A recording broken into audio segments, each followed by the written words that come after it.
Have you ever wondered why some people seem overly self-absorbed and show little regard for others? It's not just an occasional bout of arrogance we're talking about here. This is a persistent pattern, a way of life for some. Welcome to the world of narcissism.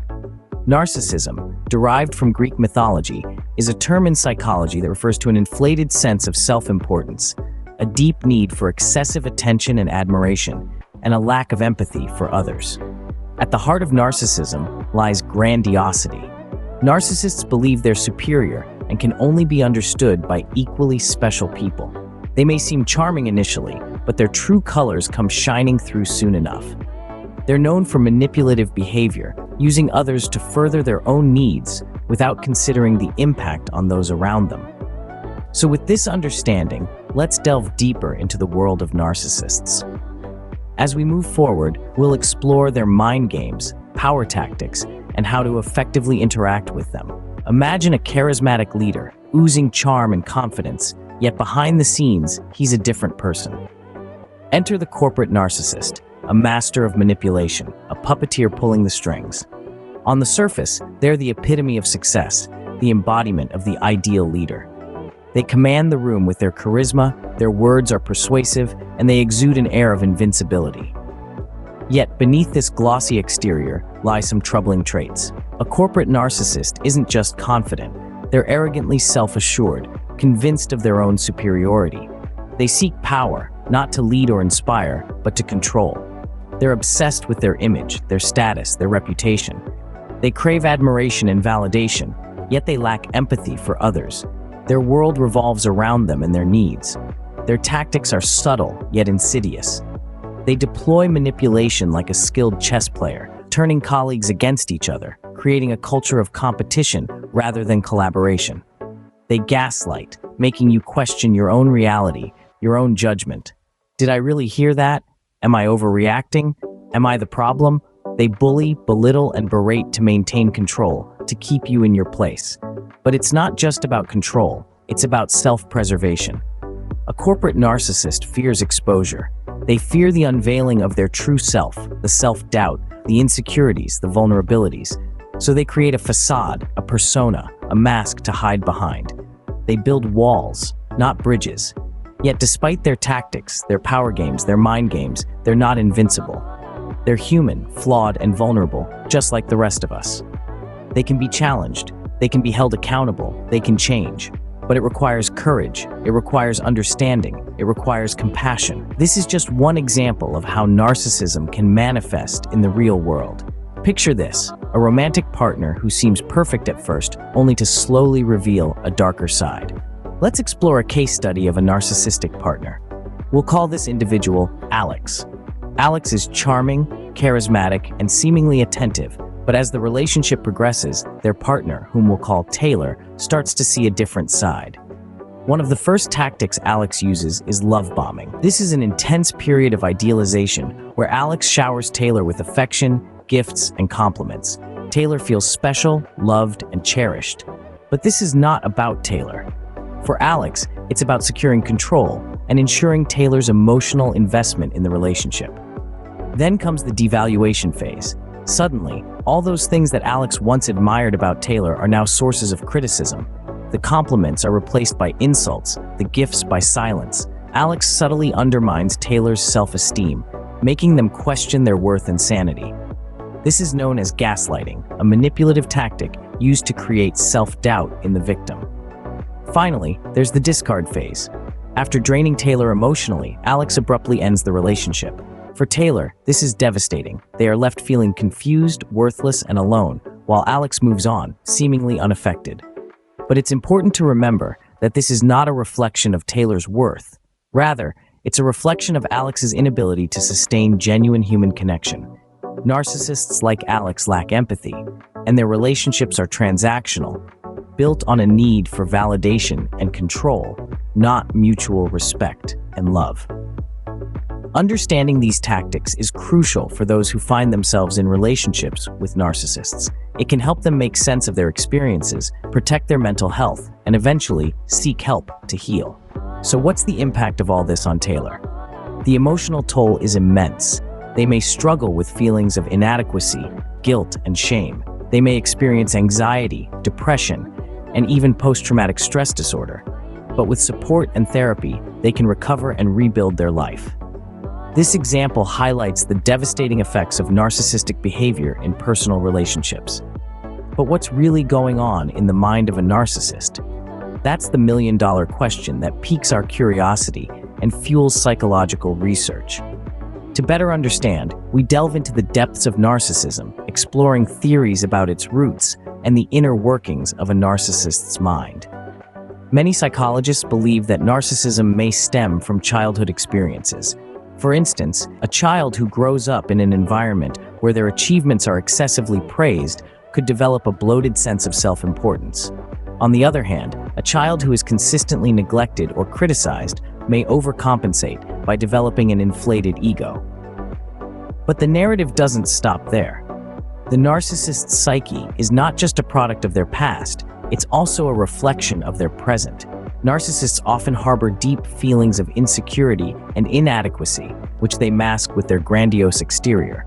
They're like actors performing on the world stage, playing the role of the confident, self-assured individual while hiding their true selves behind the curtain. This duality of the narcissist's mind, the outward arrogance and the internal insecurity, creates a fragile ego that's constantly on the verge of shattering. To protect it, narcissists engage in various mental gymnastics. They project their insecurities onto others, they manipulate, they gaslight, all to maintain the illusion of superiority and to avoid confronting their inner fears and vulnerabilities. The narcissist's mind is akin to a fortress, heavily guarded and fortified, keeping the world at bay.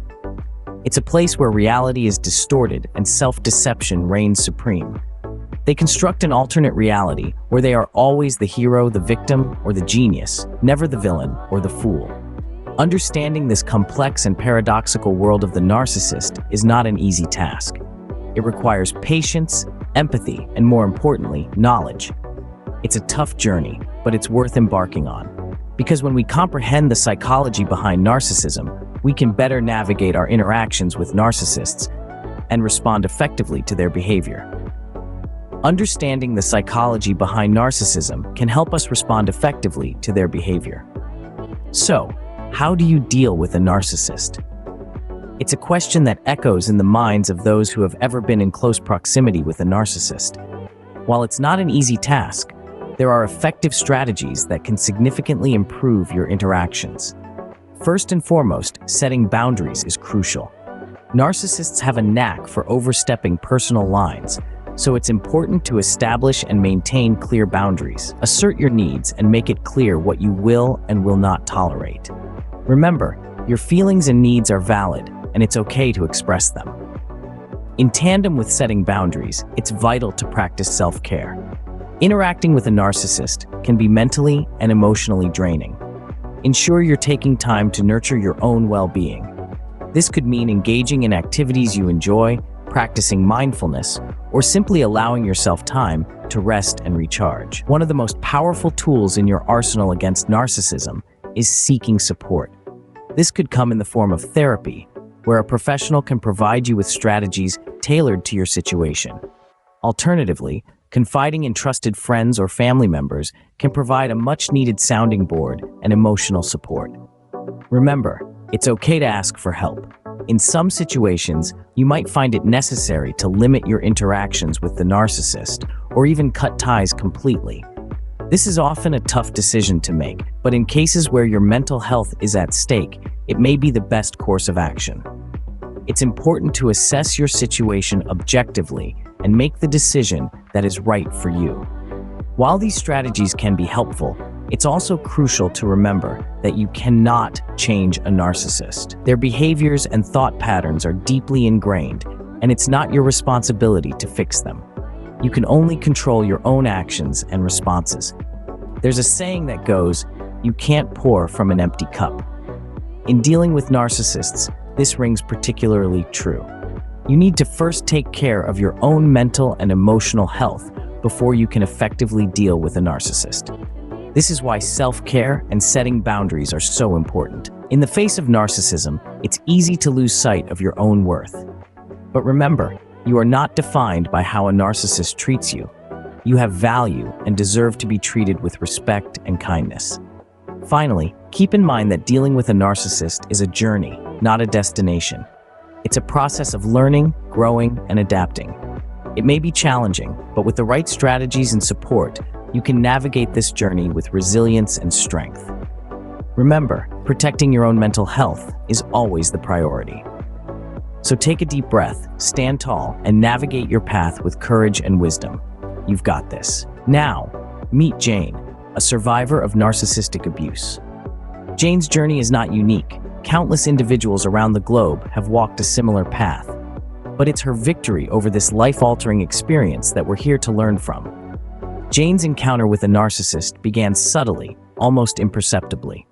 It was a whirlwind romance, with the narcissist showering her with affection and praise, only to gradually shift to a cycle of devaluation and discard. This is a common tactic narcissists employ, known as love bombing, followed by a steady degradation of the victim's self-esteem. Jane admits that the first step towards recovery was acknowledging the abuse. It was challenging, given the manipulative tactics employed by the narcissist. Gaslighting, for instance, made her question her perception of reality. But Jane stood her ground, sought professional help, and began the arduous journey to regain her sense of self. She found strength in knowledge, educating herself about narcissistic personality disorder, understanding its nuances, and recognizing the manipulation techniques. This understanding helped her to stop blaming herself for the abuse and start focusing on healing. The road to recovery was not linear. There were setbacks and moments of self-doubt, but Jane persisted. She began to set boundaries, a crucial step in protecting herself from further harm. She learned to say no and stand up for herself. This was a significant shift in her dynamics with the narcissist. Therapy played a vital role in Jane's recovery. It provided her with a safe space to process her trauma and regain her emotional balance. Jane also sought solace in support groups, finding strength in shared experiences and mutual encouragement. Over time, Jane learned to forgive herself, not for the narcissist's actions, but for blaming herself for the abuse. She reconnected with her passions, rebuilt her self-esteem, and learned to love herself again. Jane's journey was not easy, but she emerged stronger, wiser, and more resilient. Jane's story is a testament to the resilience of the human spirit in the face of narcissistic abuse.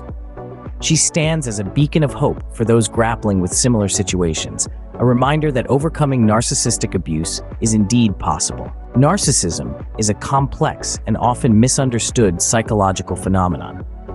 Today, we've journeyed through the labyrinth of narcissism, examining the many faces it wears, from the corporate ladder climber to the intimate partner.